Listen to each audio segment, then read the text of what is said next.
Jeremy and the Sleagur by Will Reed. Chapter 9. Beauty and the Beast. Jeremy and the Sleagur chatted in Jeremy's bedroom. Jeremy eager to tell it about how he'd made friends with Helena again, and that it was probably someone else doing the magic. The Sleagur seemed a tiny bit shorter than before, and Jeremy asked if it was all right. "Oh, yes," it said distractedly. "Miss Fairley said that I'm acting really well again, too, so I can definitely do the play. I think Mum has convinced Dad that it's all right." Jeremy leafed through an old comic. "So now I've got you as my friend, Helena, and Mum and Dad seem all right again."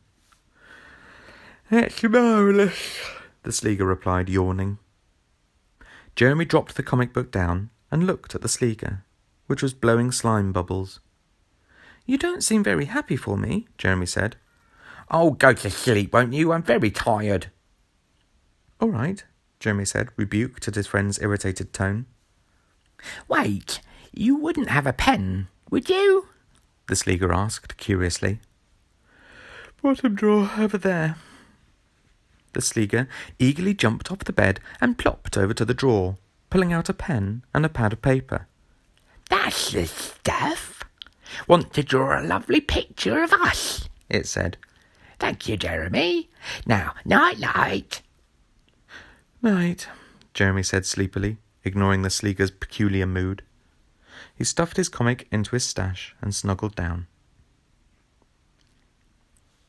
The next morning, Jeremy slurped happily at his cornflakes. Even the gloomy dad cloud thumping down the stairs didn't dent his mood. His legs tapped their own rhythm on the floor. Mum glanced at him and smiled. "Are you excited about the play tomorrow?"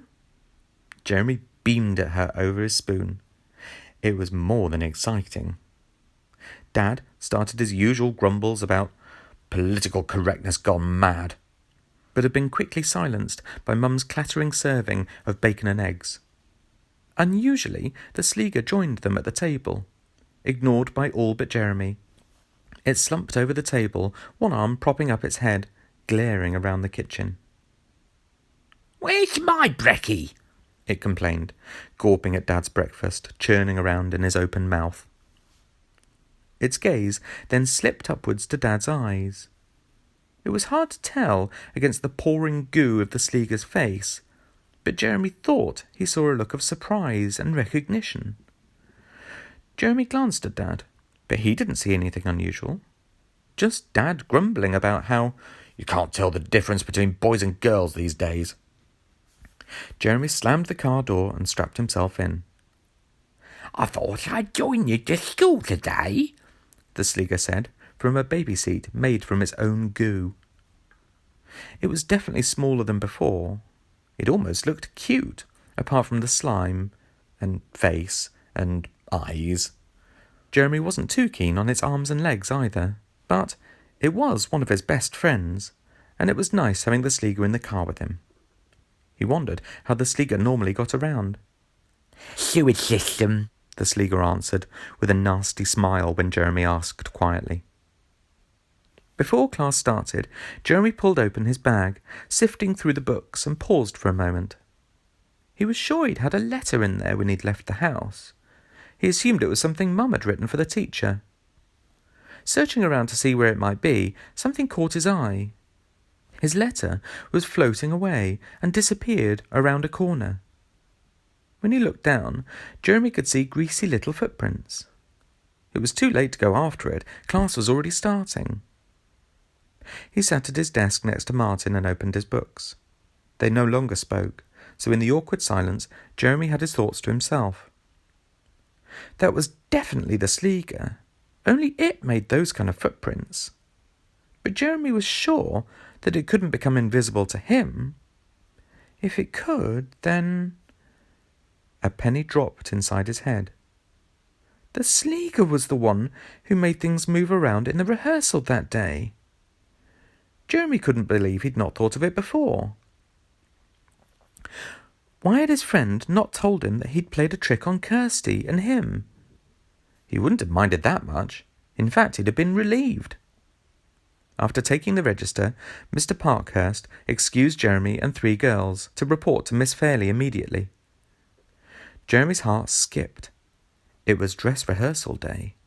He'd finally get to see his costumes, and in particular, the Cinderella ball dress. When he arrived, the room was littered with large boxes with bold writing spelling out Cinderella Production, Beaumont School, and a picture of a pirate captain's tricorn hat. The first out of the box was Helena's, a Prince Charming suit with lines of gold buttons all down the front and on the shoulders. Miss Fairley handed it to Helena, who took it delightedly and ran to try it on. Kirsty's barely hidden smile was betrayed by her wobbling chin and sparkling eyes when she first saw her Lady Tremaine dress. She held it against her body, one leg pointed out to allow the dress to flow over it, and stroked the embroidered satin. She too darted behind a screen to try it on. Next to be unwrapped was one of the 2 Cinderella rag dresses. Miss Fairley held one up for them all to see. The tattered skirt was dark brown and grey, with patches of dirt and ash rubbed in. The bodice was faded black fabric, with torn ribbon and loose threads. Jeremy admired it and stroked the skirt, but his heart thumped to see the ball dress. Miss Fairley continued dishing out costumes. 2 girls were handed out mice. They giggled and twitched their noses. Another girl was a coachman who looked a little sour at her costume and shuffled away, her shoulders slumped. Finally, Miss Fairley moved to the biggest box, which was almost as big as her. It had an extra message written on the front, "This way up," with an arrow pointing upwards, and an extra large pirate hat picture. This was clearly the most important box, wrapped as it was in wide pale blue ribbon with a huge bow at the front. The teacher tugged Jeremy's arm and positioned him facing it. She cut the tape, holding the flaps shut, and put each end of the ribbon in his hands. He admired the box. It was better than any Christmas present he'd ever had. He pulled, and the ribbon fell away. Miss Fairley opened the box. The teacher stepped aside, and Jeremy's breath caught as he took it in. The room was unusually quiet, as all eyes were fixed on the dress. It seemed to glow like treasure in a chest. It reminded him of a wedding dress, but in pale blue with hints of delicate gold here and there. The waist looked tight, but the skirt was voluminous. He took in the crinkly, shiny fabric, wondering what it felt like to touch. "Oh, I love taffeta," the teacher said dreamily, stroking the skirt. Miss Fairley smiled at the children's expressions and pulled it out. It rustled and swished when she turned it and displayed the lace-up back. A soft whispered "Ooh" cut through the room like steam escaping from a kettle. Helena even came out from her changing area with her shirt untucked to see what all the fuss was about. When she saw the spectacle, she whistled in appreciation. "Needless to say, I know a very good costume designer." "Well?" Miss Fairley asked, into the gaping children. "It's amazing," was all Jeremy could say, a touch of awe in his voice. Trying it on was something of a challenge. Moving into a curtained-off area of the classroom, Miss Fairley helped tie him into the separate underskirt, which itself was gigantic and quite heavy. The main dress had a silky smooth inside, which made it glide over his head and slip down. It felt lovely on his skin. He wondered why boys didn't have soft clothes. If dresses felt this nice to wear, he thought they were missing out. Miss Fairley laced up the back to fit snugly around his body and bustled away to find the Cinderella wig. Every movement was followed by the rustle of the dress. Jeremy tried turning quickly and was delighted by the swish of the skirt. He tried jumping up and down, making it balloon out pleasingly. Miss Fairley returned to find Jeremy spinning around, his dress billowing out, and laughed. "It's fun to glam up, isn't it?" She stuffed the wig onto his head and fussed with it. It was quite tight and warmer than he'd imagined. It felt strange to have curls twirling down over his shoulders and brushing his cheeks. Perfect, Miss Fairley finally announced. Go and show the others. The classroom looked like a clothes bomb had exploded. There were costumes and school uniforms everywhere.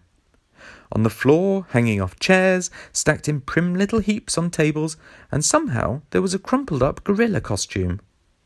Helena came dashing over. Jeremy took in all of the shiny gold buttons and grinned. You look brilliant, he said. Thanks.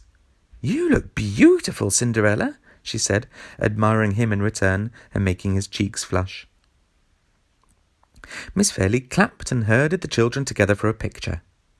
Jeremy noticed her chin quiver a little. You all look so super, the teacher said, her voice catching. As he stood with all the other children, he noticed that they weren't teasing or being mean to him. In fact, when the girls looked at him, they seemed to be impressed. A feeling washed over him which he was unfamiliar with. He'd often felt like people rejected him for being Cinderella, but this felt like the opposite, as if people actually liked him. Miss Fairley pulled on her second pair of glasses, took a picture, and studied it closely. Well done, all. Particularly Kirsty. You posed perfectly, glowering at Cinderella like that. Truly excellent acting. Jeremy wasn't sure it was acting, but didn't say anything. He was too happy to notice a little thing like Kirsty's jealousy. Miss Fairley took some more photos before ushering Jeremy back into his changing area to get dressed into his rag dress. The rehearsing was relentless. Miss Fairley made them repeat scenes again and again until she considered it perfect. They even had lunch inside the classroom and stayed after school. Even though he was exhausted, Jeremy didn't mind. In fact, he felt sad to finally take off the Cinderella ball dress after they'd finished. The girls had started treating him like one of them. He smiled at the memory. He'd never been around girls his age. The children usually split into two groups at school and didn't really talk. It had been surprising that they didn't seem so different after all. One of the girls, playing a mouse, even played the same computer games that Jeremy did. Kirsty didn't talk or even look at him. But at least today, she hadn't been as mean. Jeremy noticed Dad outside the school waiting to pick him up and quickly turned away, wiping at the makeup Miss Fairley had applied.